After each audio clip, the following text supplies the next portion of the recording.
tardes a todos. Gracias por vuestra presencia.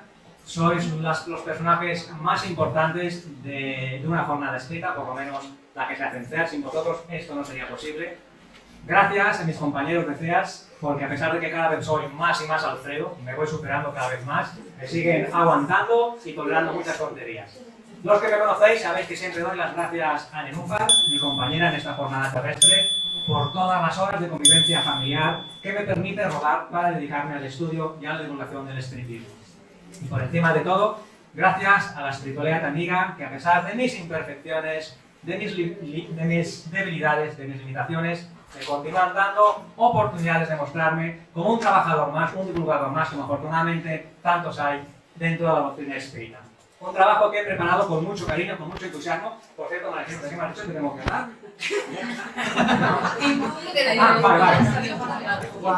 Vale. Venga, pues vamos a ponernos en el partir de ahora. Judas Iscariote ha pasado a la historia como el apóstol que traicionó a Jesús entregándolo por 30 monedas de plata. Cuando a alguien se le considera un traidor a una causa, se le tacha con desprecio diciendo que es un Judas.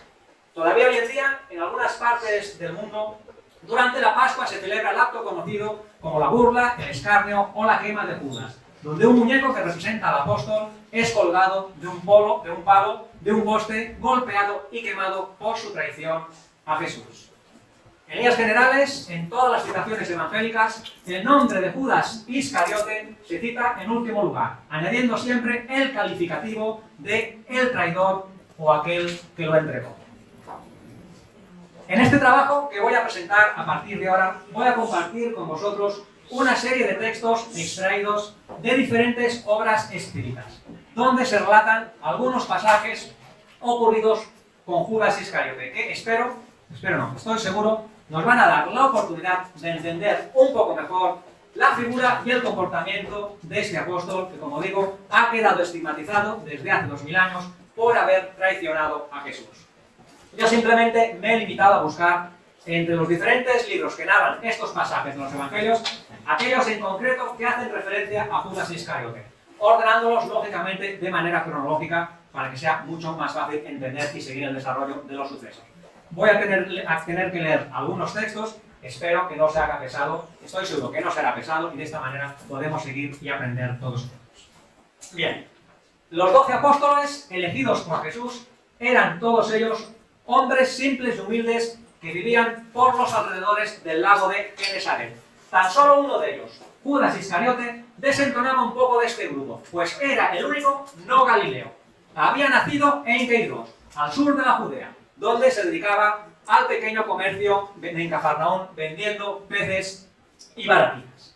Empecemos a conocer un poco mejor a este hombre recordando lo que comentamos esta mañana a raíz de la conferencia de David Santamaría. Tenemos que aprender a diferenciar entre juzgar, condenar la situación, el hecho, y hay que ir con mucha prudencia en no condenar, no juzgar a la persona que vayamos a saber por qué ha cometido eso que en principio nos parece despreciable. Judas Iscariote era un hombre práctico, ambicioso, ávido de dinero y de poderes terrenales. La cabeza de Judas era la de un comerciante. Su negocio era comprar, vender y contabilizar siempre las ganancias. En razón de alimentar estas claras tendencias, Judas sufría la desconfianza de algunos de sus compañeros. Además, a este hecho habría que añadir el que los habitantes de la Judea, Judas era el único de la Judea, despreciaban a los habitantes de Galilea, el resto de los apóstoles eran todos galileos, por considerarlos como colonizadores de la frontera.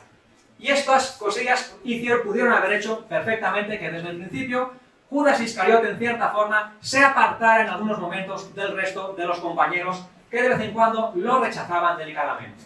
Entonces venía Jesús, el gran terapeuta, el gran psicólogo, y aprovechaba estos incidentes para educar siempre con los oportunos esclarecimientos.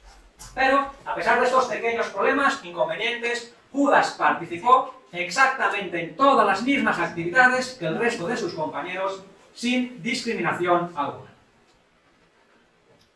Cuando Jesús reunió a los 12 discípulos para darles unas primeras instrucciones y hablarles ya claramente acerca de su misión, hechos por cierto recogidos con bastante fidelidad en el capítulo 10 del Evangelio de Mateo, al final de dicha reunión se produjo un suceso muy significativo. Este suceso no está recogido en ninguno de los evangelios, que creo nos va a ayudar, que va a revelar bien cuál es el carácter del personaje que, como digo, entregó a Jesús.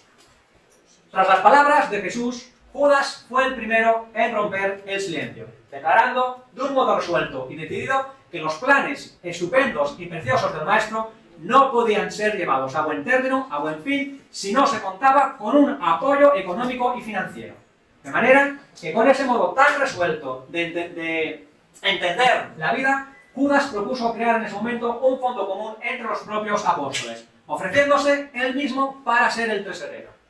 Jesús, ante la sorpresa general del resto de los apóstoles, accedió a la sugerencia de Judas Iscariote, advirtiéndole, sin embargo, de que tuviera mucho cuidado con la posesión de las cuestiones materiales y de que organizara esa bolsa recaudatoria, procurando que nunca fuera más allá de lo justo y de lo estrictamente necesario. Judas Iscariote, entonces, hizo una primera recolecta entre los propios apóstoles y, presentando a Jesús la bolsa con lo poco recogido, le dijo: Señor, la bolsa es pequeña, pero constituye el primer paso para que se pueda realizar alguna cosa. El Maestro Jesús lo mira serenamente y le contesta en tono profético: Tiene razón, Judas, la bolsa es pequeña. Con todo, permita a Dios que nunca vayas a sucumbir a su peso. Creo que esta escena representa de una manera clara la lucha íntima que iba a vivir constantemente Judas Iscariote, mucho más centrado y preocupado en la conquista de los tesoros terrenales que en la conquista de los tesoros celestiales, y que sería lo que le llevó finalmente a actuar de la manera en la que actuó. Quiero que quede bien claro un hecho fundamental desde el principio. Judas amaba profunda e intensamente a Jesús. Estaba completamente enamorado y fascinado de sus ideas sociales, pero muchas veces, seguramente demasiadas, no comprendía el verdadero sentido de sus palabras y de sus mensajes, pues lo miraba todo siempre bajo ese miope punto de vista de las cuestiones materiales y terrenales. Cuando Jesús, por ejemplo, hablaba de su reino, Judas estaba convencido de que ese reino iba a ser instaurado aquí en la tierra. Cuando Jesús hablaba de amor, de comprensión y de caridad para conquistar todos esos objetivos, Judas creía que la mejor manera de lograr los propósitos de Jesús era a través de una revolución popular, para liberar a Jerusalén del yugo de Roma y conquistar lo que él entendía que tenía que ser el reino del Señor. Después de la entrada triunfal de Jesús en Jerusalén, ante la deslumbrante acogida por parte del pueblo, donde el Mesías era victoriado con gritos de Hosana, Hosana al hijo de David, Judas pensaba que no había mejor ocasión que aquella para iniciar la revolución tan deseada, pues tenían al pueblo completamente entregado a su favor. Sin embargo, mientras Judas espera que Jesús actúe en una demostración de su poder, el Maestro, por su parte, abandona tranquilamente la ciudad al anochecer para dirigirse a Betania, lo que deja muy intranquilo y preocupado a Judas, pues él seguía pensando que se había dejado escapar una gran oportunidad para dar un paso al frente e iniciar esa revolución, esa sublevación tan deseada. Como dije al principio, gracias a revelaciones espirituales serias, somos conocedores de informaciones que aclaran algunos hechos históricos registrados muchas veces de manera incompleta, como ocurre con bastante frecuencia con algunos pasajes de los evangelios. En este sentido, el capítulo titulado La ilusión del discípulo del libro Buena Nueva es sumamente clarificador y esclarecedor para ayudarnos a entender esas ideas tan confusas de Judas Iscariote acerca de la idea y de la misión de Jesús, en este caso que voy a leer, en un claro contraste con las ideas tan precisas y meridianas que tenía su compañero el apóstol Santiago. Y como cada vez soy menos joven, para leer tengo que ponerme las gafas. Leo textualmente, dice así: Tras la entrada triunfal en Jerusalén, camino de Betania para pasar la noche, Judas caminaba en una actitud de inquietud íntima al lado de Santiago, al que le pregunta, ansioso y atormentado: ¿No crees que el Maestro es demasiado simple y bueno para quebrar el yugo tiránico que pesa sobre Israel? Tengo la impresión de que el Mesías no aprovecha las oportunidades. Las reivindicaciones de nuestro pueblo exigen un conductor enérgico y altivo. Santiago: El Mesías, sin embargo, viene a efectuar la verdadera revolución, edificando su reino sobre los corazones y las almas. Judas. ¿Podemos esperar renovaciones sin conseguir el interés y la atención de los hombres poderosos? Santiago. ¿Y quién será más poderoso que Dios, de quien el Maestro es el enviado divino? Judas. No estoy de acuerdo con los principios de la inacción, y creo que el Evangelio solo podrá vencer con el amparo de los preceptores del César o de las autoridades administrativas de Jerusalén. Acompañando al Maestro en sus predicaciones, jamás lo vi interesado en conquistar la atención de los hombres más altamente colocados en la vida. Santiago. Pero Jesús ya nos esclareció que su reino no es de este mundo. Judas. Hoy vimos al pueblo de Jerusalén alfombrar el camino del Señor con las palmas de su admiración y de su cariño. Sin embargo, necesitamos imponer la figura del Maestro a las autoridades de la corte providencial y del templo. Hoy, que voy a ser interrogado por amigos influyentes en la política de Jerusalén, haré lo posible por establecer pactos con los altos funcionarios y hombres importantes para que imprimamos nuevo movimiento a las ideas del Mesías. Santiago. Judas, Judas, cuidado con lo que haces. Te ayudas de los poderes transitorios del mundo sin un motivo que justifique ese recurso.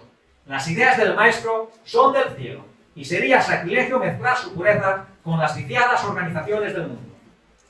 A pesar de las cariñosas exhortaciones de Santiago, Judas Iscariote pasó esa noche poseído de angustiosas inquietudes. La madrugada lo encontró decidido en la embriaguez de sus ilusos sueños.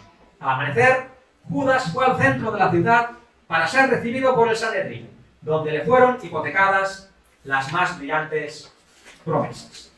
Poco a poco iremos desgranando qué promesas fueron esas y qué pacto hubo entre Judas Iscariote y el sumo sacerdote Caifás. Queridos amigos, Judas, en su ansia por querer acelerar el triunfo de Jesús, entró en un enredo y confusión tal de ideas que le llevó a pactar con las autoridades del templo, esperando, a través de las maniobras políticas, establecer el reino de Dios. Por supuesto, tal y como él lo entendía. Sin embargo, como iremos viendo, dichas maniobras políticas se aprovecharon de su ambición y de su imprudencia para poder apresar a Jesús. Para Judas no cabe la más mínima duda, Jesús era el Mesías largamente esperado por el sufriente Israel.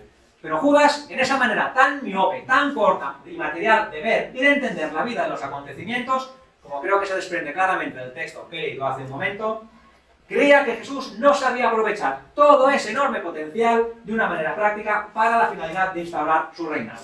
Judas estaba claro que no acababa de entender y de darse cuenta lo que quería decir Jesús al mencionar que su reino no es de este mundo. El capítulo titulado El discípulo ambicioso del libro Lázaro redivivo nos narra el encuentro fatal entre Judas Iscariote y el sumo sacerdote Caifás. Cuando Judas, envenenado por la ambición, se dirigía a visitar a Caifás en el Sanedrín, llevaba la cabeza totalmente llena de sueños fantasiosos y de sueños delirantes. Fijaros bien, Judas pensaba servirse de la influencia del templo y de las fuerzas políticas del mundo para servir a la causa de Jesús. Amaba al Maestro, esto no ha de quedar la más mínima duda, pero en su arrogancia, en su vanidad y en su prepotencia, Judas creía que le competía a él personalmente cuidar de los intereses de Jesús. Judas creía saber mucho mejor que el propio Jesús lo que debía hacerse para instaurar el reino de Dios. Judas estaba plenamente convencido de ello y pensaba, sin dudarlo, que no se podían efectuar las reformas que proponía Jesús solamente a través de las actitudes nobles e idealistas del Maestro. No voy a detallar toda la más que interesantísima conversación entre Judas y Caifás, en la que el sumo sacerdote, con suma habilidad, se aprovechó de la vanidad, la prepotencia, las debilidades y fantasías de Judas, adulándolo, llenándole la cabeza de falsas promesas, para sonsacarle información que le ofreciera sobrados argumentos que justificaran la detención de Jesús. Tan solo voy a leer el siguiente trecho. Cuando Judas, preocupado para que le garantizaran la seguridad de Jesús, porque Judas, a pesar de todo lo que estaba maquinando, le quería que le garantizaran la seguridad de Jesús, pregunta al sumo sacerdote Caifás qué iba a pasar con el Maestro. El sumo sacerdote le contesta. Leo textual.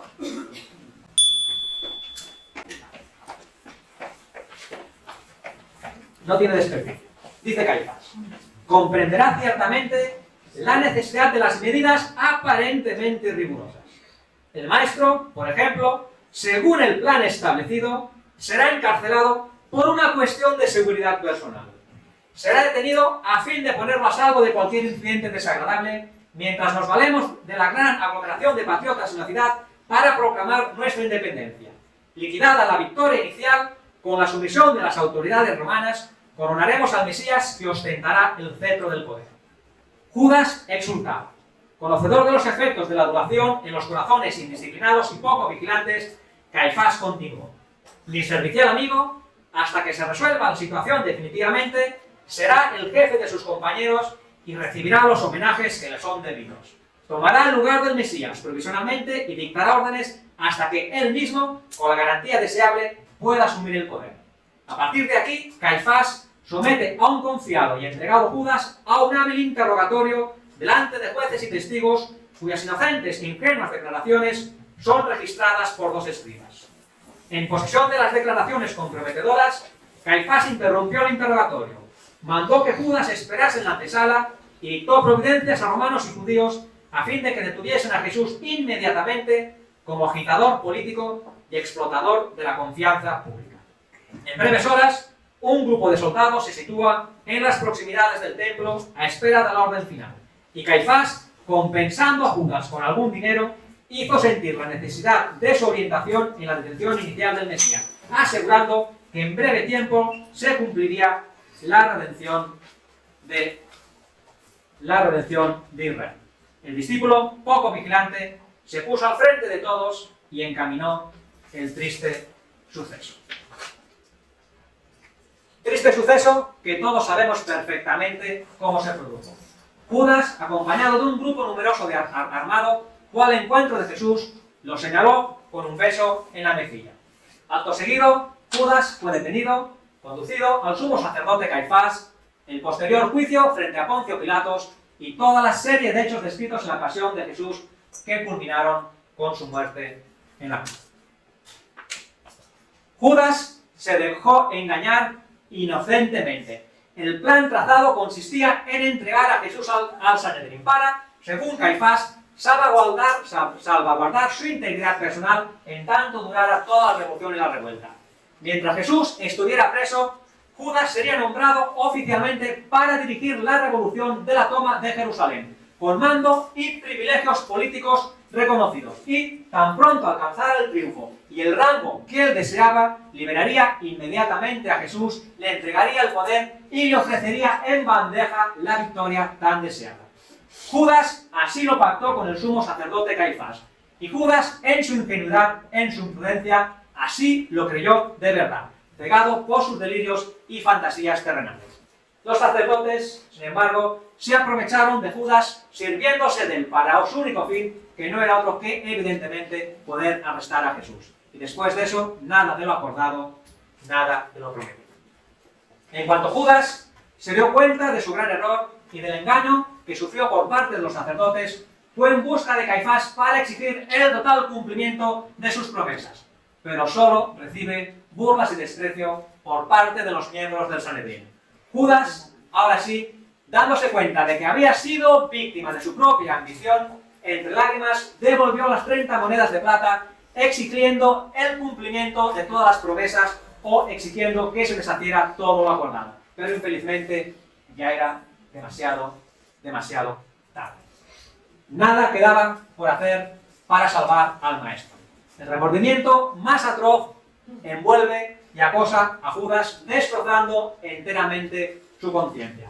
Judas solo escucha la voz de ese tremendo remordimiento y, no encontrando otra solución, otra salida que desertar de la vida, se ahorca vencido por el dolor, entrando en el plano espiritual completamente atormentado y sufriendo.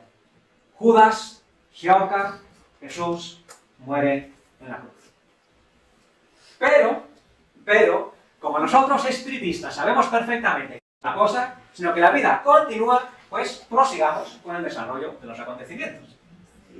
Según nos describe el espíritu María Dolores en el capítulo Amor y Perdón del libro Corazón y Vida, Jesús, después de su muerte, lo primero que hizo fue descender a las zonas umbralina o a los planos inferiores, que diría David Santa María, a la búsqueda de Jesús, a la búsqueda de Judas, encontrándolo amargado y en plena crisis de locura, permaneciendo junto a él hasta que Judas se pudo adormecer y estar en condiciones de recibir los cuidados que su situación tan delicada precisaba. Solamente después de este extraordinario gesto de amor es que Jesús al tercer día se apareció materializado a María de Magdala y al resto de las mujeres, tal y como narran los evangelios de Marcos y de Juan.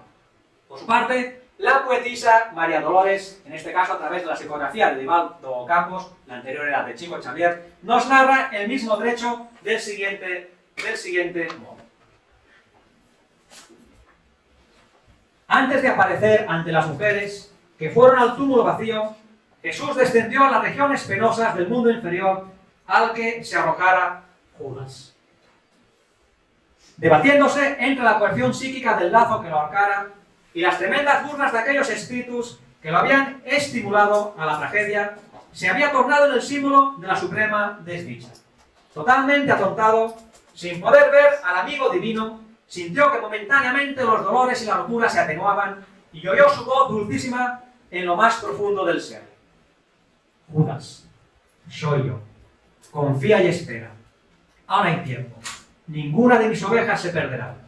Perdónate el ultraje que te hiciste a fin de que puedas liberarte de la culpa y recuperarte. Enciende la luz de la esperanza y la sombra cederá.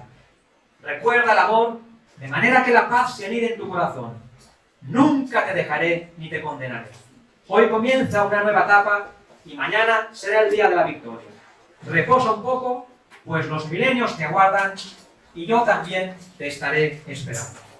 Suavizado el sufrimiento por la reconfortante presencia, Judas se adormeció un poco y adquirió nuevas fuerzas para las futuras expiaciones redentoras. Amigos míos, el mayor error y crimen de Judas no fue el haber entregado a Jesús, sino su suicidio, que le supuso unas muy duras y graves consecuencias naturales. Judas logró liberarse del envoltorio físico, pero no pudo liberarse de sus angustias y de sus remordimientos. Al contrario, como ocurre generalmente con aquellos que se han suicidado, estas sensaciones se hicieron mucho más crudas, mucho más vivas, mucho más fuertes. Judas revivió una y otra vez el beso con el que señaló a Jesús. Judas continuaba viendo las 30 monedas de plata en sus manos. Judas sentía perfectamente cómo la soga le continuaba apretando el cuello. Y sin embargo, amigos míos, eso contrastaba de una manera increíble con la imagen dulce, pura y serena que mantenía Judas del Maestro Jesús. En el libro Momentos de Oro, nuevamente el espíritu María Dolores escribe un poema donde nos narra que después de mucho tiempo de haberse suicidado, Judas continuaba vagando todavía por los planos inferiores. Cansado de tantos remordimientos, llegó un momento en que se puso a llorar. Entonces, una noble presencia que descendía de planos superiores se acerca a él y le pregunta: ¿por qué lloras? ¿Cuál es el motivo de tu llanto? Judas le explica que él es el apóstol que entregó a Jesús y que a pesar de haberse suicidado, continuaba vivo y sufriendo, sin consuelo, sin un hogar, sin amor y sin fe.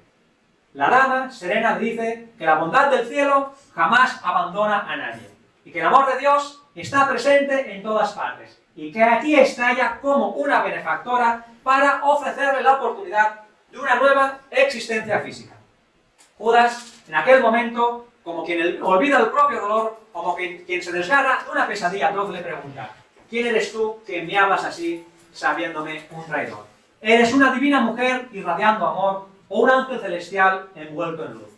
La noble señora le dice: no, Judas, yo simplemente soy María, la madre de Jesús. Es decir, que María de Nazaret, la que fue la madre de Jesús, una de las más grandes trabajadoras al servicio del Maestro, como sabemos muy bien los estudiosos espíritas, especialmente dedicada al auxilio de aquellos que cayeron en el horror del suicidio, fue personalmente a la búsqueda de Judas Iscariote para que pudiera iniciar una nueva serie de ciclos reencarnatorios que culminarían siglos después con su total redención. No hay informaciones espíritas serias, o yo no las he sabido encontrar, acerca de las distintas existencias físicas de Judas Iscariote tras ese encuentro con María de Nazaret, salvo la que fue su última reencarnación en el planeta Tierra y que le sirvió para redimirse completamente de su pasado. En el libro Crónicas más allá del túmulo, el espíritu Humberto de Campos nos narra un encuentro que tuvo en el plano espiritual con Judas Iscariote.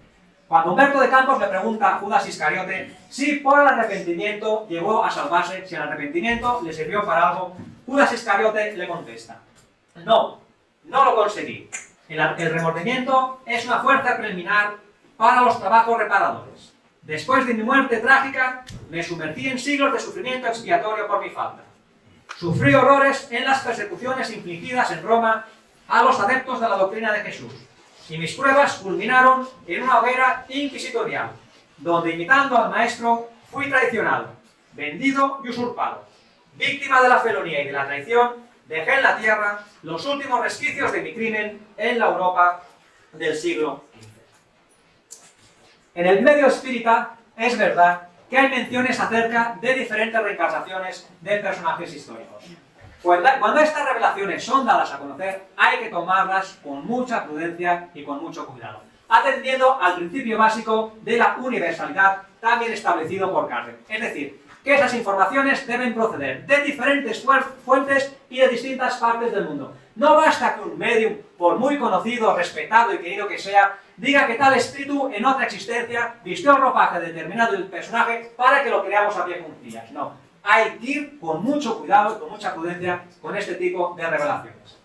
Cuando en el texto que acabo de leer, Judas nos decía: y mis pruebas culminaron en una hoguera inquisitorial en Europa del siglo XV, se estaba refiriendo, aunque él no lo mencionara expresamente, y aunque el espíritu Humberto de Campos, sabiéndolo, tampoco lo quiso decir, que Judas Iscariote, en esa última reencarnación en la tierra, fue el sublime personaje de Juana de Arco, la doncella de Orleans, la heroína francesa que nació en enero de 1412.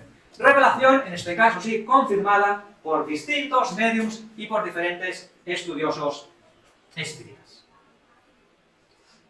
Juana de Arco, para el catolicismo, fue una santa y una visionaria. Para los materialistas, Juana de Arco fue una histérica y alucinada que padecía de esquizofrenia y de ataques de epilepsia. El espiritismo nos viene a esclarecer que Juana de Arco simplemente era una medium ostensible, dotada de unas extraordinarias facultades psíquicas, que era conducida por las voces invisibles de sus guías espirituales que la sostuvieron a lo largo de su misión. Juana, de origen humilde y completamente analfabeta, era dulce y amada por todos, en especial por los desdichados y pobres, a quienes no dejaba nunca de amparar y de socorrer, al mismo tiempo que atendía a los enfermos con una auténtica dedicación y bondad. Es decir, que Judas Iscariote, aquel discípulo vanidoso, orgulloso y ávido de poderes terrenales que entregó a Jesús 14 siglos después en los ropajes de la humilde hija de unos campesinos, era un ejemplo de la caridad enseñada por Jesús.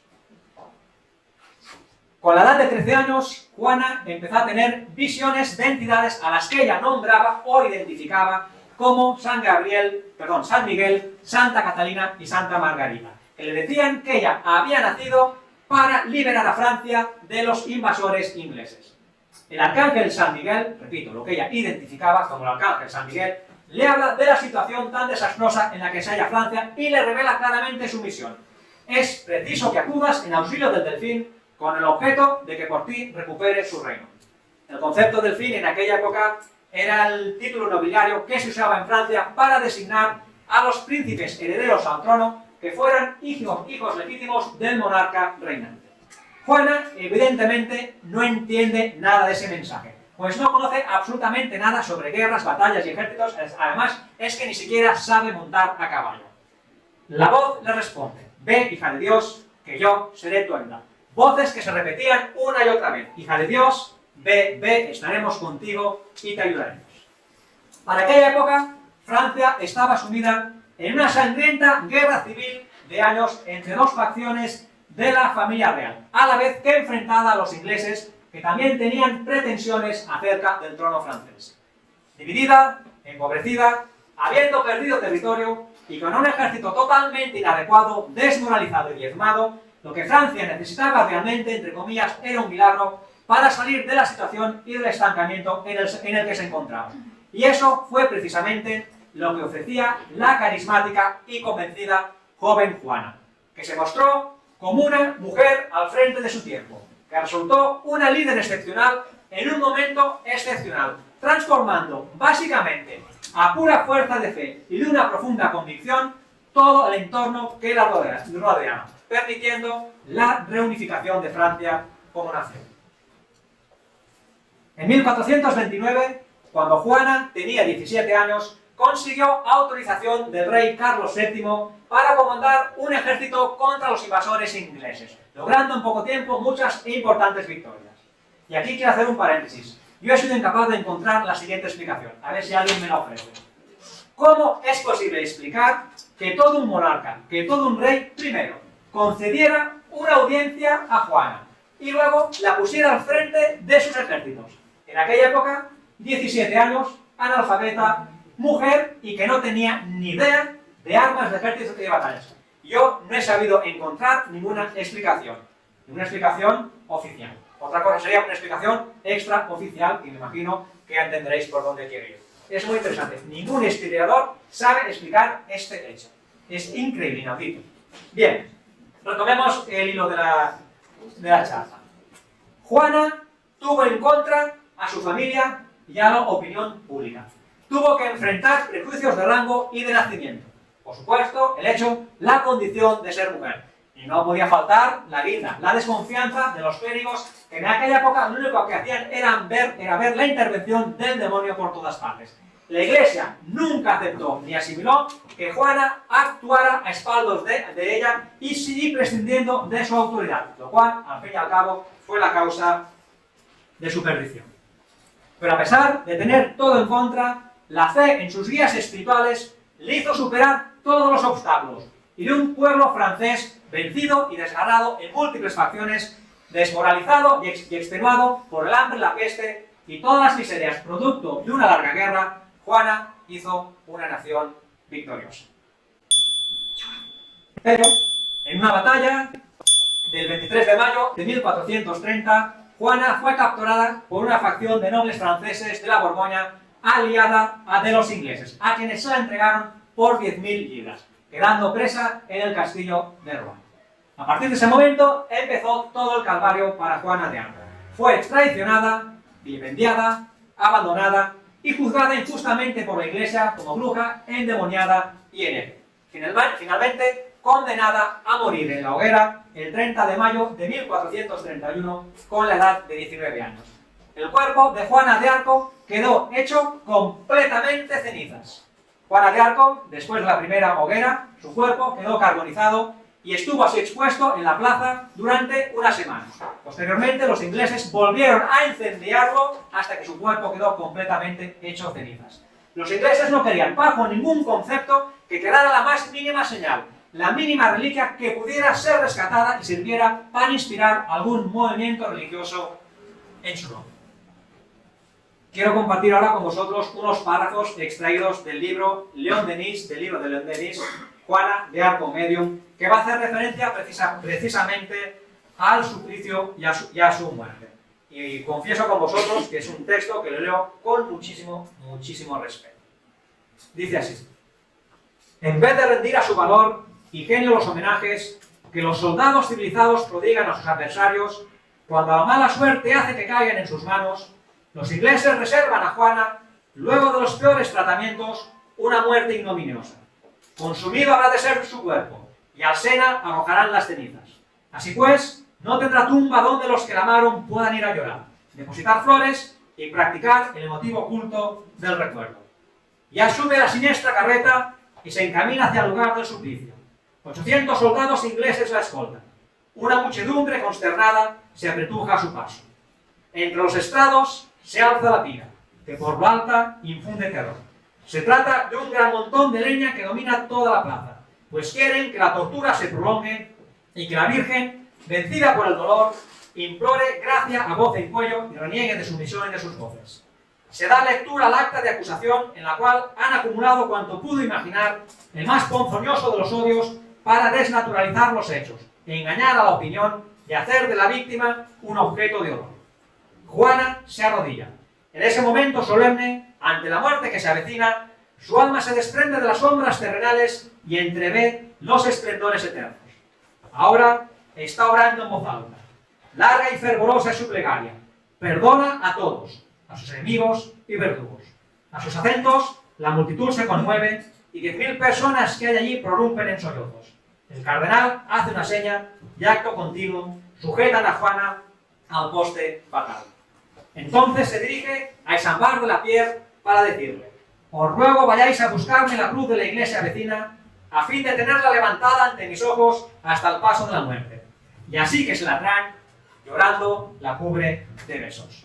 Como en supremo abrazo, quiso dar el último adiós a todas aquellas cosas y a sus seres amados. Y puesto que ninguno de ellos se encontraba ahí, resumió la totalidad de sus recuerdos y ternuras en la imagen del Cristo moribundo. A él expresó su adiós a la vida, en los postreros impulsos de su corazón quebrantado. Ya los verdugos prenden fuego a la pira, ya trepan por el aire remolinos de humo. Las llamas se alzan, corren y culebrean por entre las pilas de leña. El obispo de Beauvais se acerca y desde el pie de la hoguera le grita: ¡abjura! ¡abjura! Mas Juana, ya envuelta por un círculo de fuego, le replica: obispo, muero a causa de vos, pero apelo a Dios por vuestro juicio. La llama roja y ardiente sube y sube hasta lamer su cuerpo virginal. Está retorciéndose entre las ligaduras de hierro.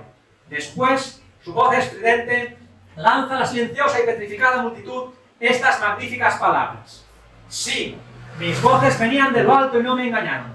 Mis revelaciones eran de Dios. Todo lo que hice, hecho fue por orden de Dios. Y su vestido toma fuego, trocándose en una chispa más de la hoguera. Un grito anhelante se escucha, supremo llamamiento de la mártir de Rouen al supliciado del Gólgota. Jesús.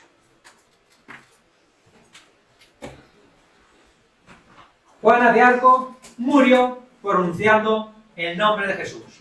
Aquel a quien como Judas Iscariote no supo entender y que por sus mezquines intereses de los poderes terrenales se dejó engañar para entregarlo.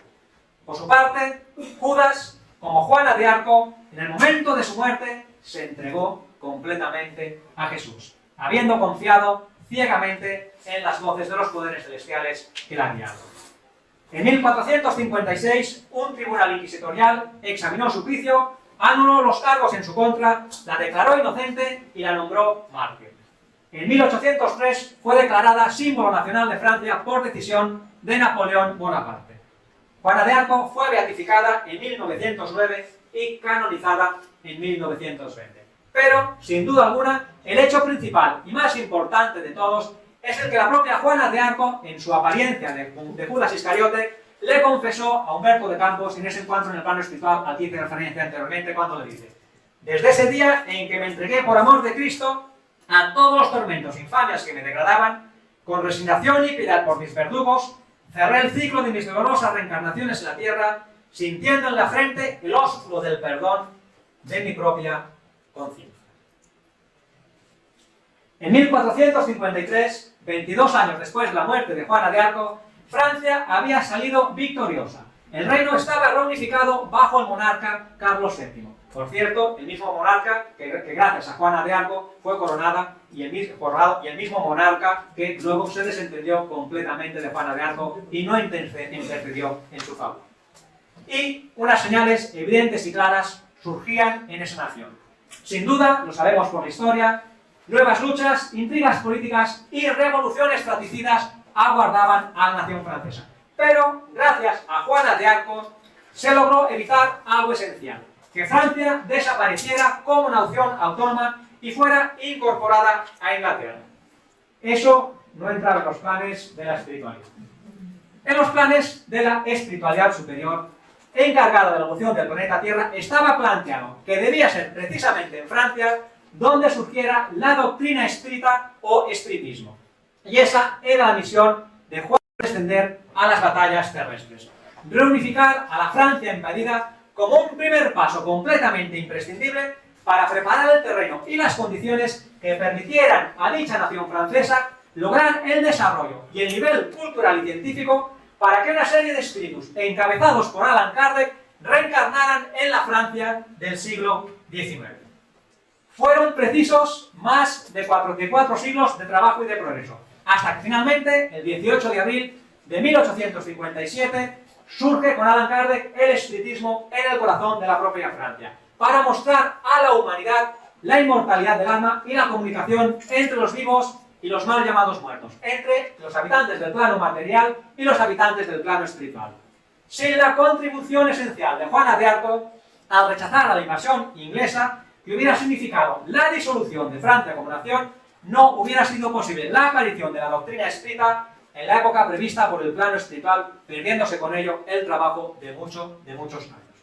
Fijaros bien, es decir, que Judas Iscariote, aquel apóstol que había entregado a Jesús, 14 siglos después propició la unificación de Francia, para que en un futuro pudiera surgir en esa nación el espiritismo, ciencia y doctrina filosófica que vino a recuperar precisamente el sentido de las enseñanzas de Jesús. Esas enseñanzas que Judas Iscariote no había sabido comprender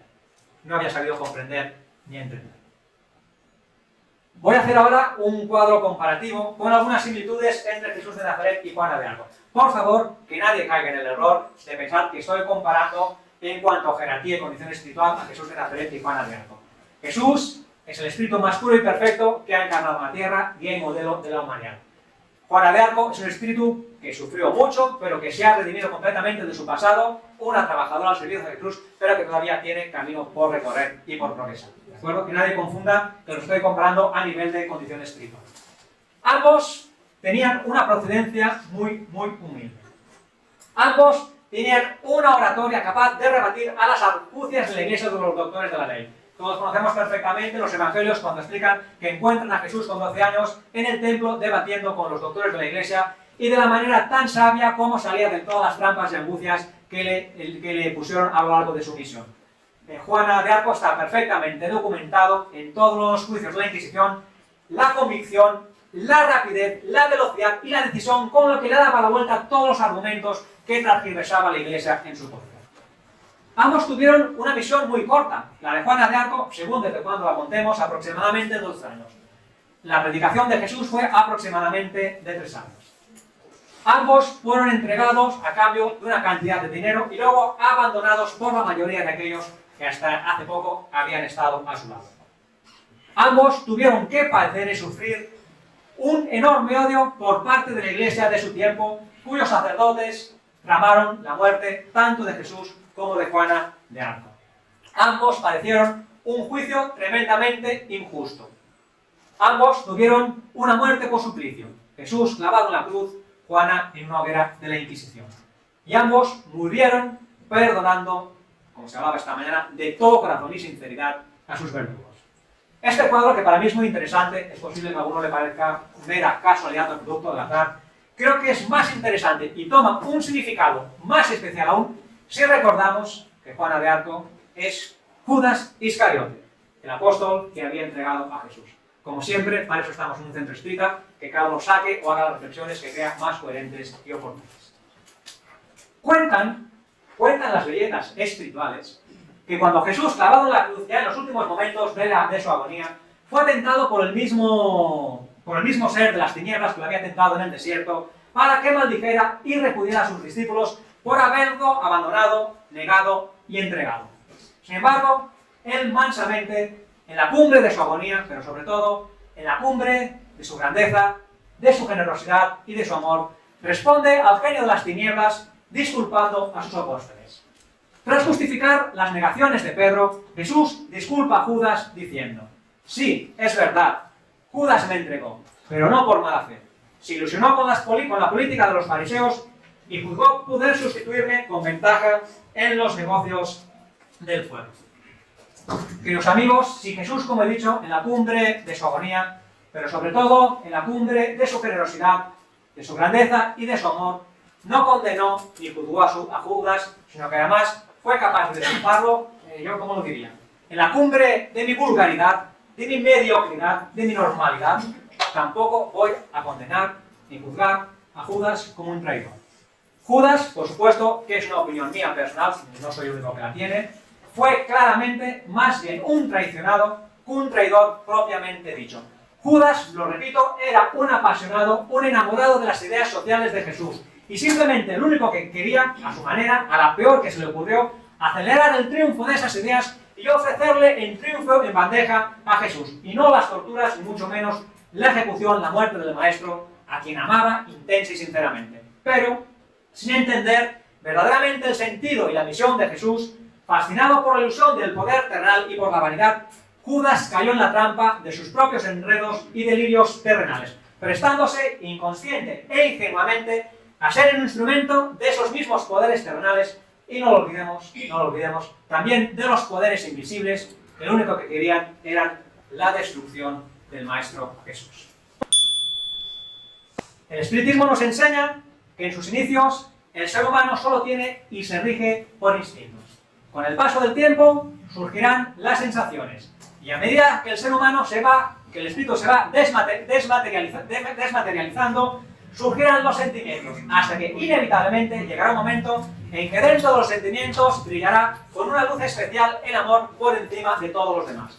Empezar de cero, aprender, rectificar, equivocarse, tropezar, levantarse 100 veces, tropezar otras tantas y siempre volverse a levantar una vez y todas las veces que sea necesario. Sin excepción, como Judas Iscariotes, todos en un momento u otro, o en muchos momentos, nos dejamos arrastrar por nuestras emociones desequilibradas y por nuestras pasiones, que cada uno ponga lo que quiera. Los celos, el ego, el egoísmo, la rabia, la vanidad, la pretensión, lo que sea. De la ignorancia al conocimiento, del instinto al amor. Esa, sin excepción, es la meta de todos nosotros. Era la meta del espíritu que conocimos como Judas y como Juana de Arco, es mi meta, y no os escaqueéis, que es también la meta que os aguarda a todos vosotros. Lo que quiero decir, en definitiva, es que la trayectoria de Judas Iscariote no es tan diferente realmente a la de cualquiera de nosotros. Un espíritu que antes de conocerlo como Judas Iscariote había empezado exactamente igual que todos nosotros. Desde cero, desde el principio, simple e ignorante, falto de ciencia y sin conocimiento del bien y del mal. Tras diferentes existencias físicas, aparece como Judas Iscariote, en una personalidad marcada claramente por el orgullo, la vanidad y la fascinación por esos poderes terrenales que le llevaron a actuar como actuó, finalizando esa existencia con su suicidio. 14 siglos después, tras otras existencias físicas, ese mismo espíritu se presenta como Juana de Arco, en un ejemplo de caridad, de humildad, de confianza y de fidelidad a las voces celestiales que la sostuvieron a lo largo de su existencia. En una personalidad claramente caracterizada por la gran determinación, convicción y obediencia a Dios, finalizando esa existencia en una hoguera de la Inquisición. Vamos terminando, queridos amigos, la historia de este espíritu que nosotros hemos conocido primero como Judas Iscariote y luego como Juana de Arco, me ha servido para presentar el tema de esta jornada espírita. El propósito de este trabajo era doble. En primer lugar, lo menos importante, me apetecía sinceramente aligerar la carga, la condena que históricamente viene aguantando Judas Iscariote desde hace 2000 años y mostrándome yo como una especie de un humilde abogado defensor. Y en segundo lugar, pero sobre todo, y es lo más importante, que este ejemplo nos pueda servir para que asumamos de una vez el hecho ineludible de que vivir de acuerdo a las perfectas leyes naturales que rigen el universo, es decir, las leyes de Dios, es el único camino verdadero para llegar a la felicidad plena. La vida, la ley de causa y efecto, que nadie lo dude, nos va a colocar siempre frente a las personas y a las situaciones que nos han de permitir aprender de aquellos errores que cometimos, que nos ayudarán a valorar aquello que un día menospreciamos, que nos enseñarán a carecer de aquello de lo que un día abusamos. Y así, hasta que de verdad nos dejemos envolver por el amor como la mayor ley del universo. Jesús, el espíritu más puro y perfecto que ha encarnado en la tierra, nuestro guía y modelo, nos dijo: un mandamiento nuevo os doy. Que améis y os améis los unos a los otros como yo os he amado. Y ya para finalizar, comparto con vosotros la siguiente reflexión para que cada uno en casa en tranquilidad la conteste en su intimidad. ¿No será que a lo mejor no nos hemos de considerar nosotros mismos en cierta forma como traidores a la causa de Jesús? ¿No será que hemos fallado y fallamos tantas y tantas veces acerca del cumplimiento de la moral que Él enseñó y ejemplificó? ¿No será que a pesar de que hablamos y hablamos y hablamos mucho de amor, todavía no asumimos en su totalidad que ciertamente el amor es la mayor ley del universo? ¿No será que nos falta verdadera fe y convicción para ello? Esa fe que Judas no supo gestionar correctamente, pero que como Juana de Arco siguió por ella hasta el fin, representando la gran y sublime victoria de Judas Iscariote sobre sí mismo. Paz y amor para todos nosotros. Muchas gracias por la atención.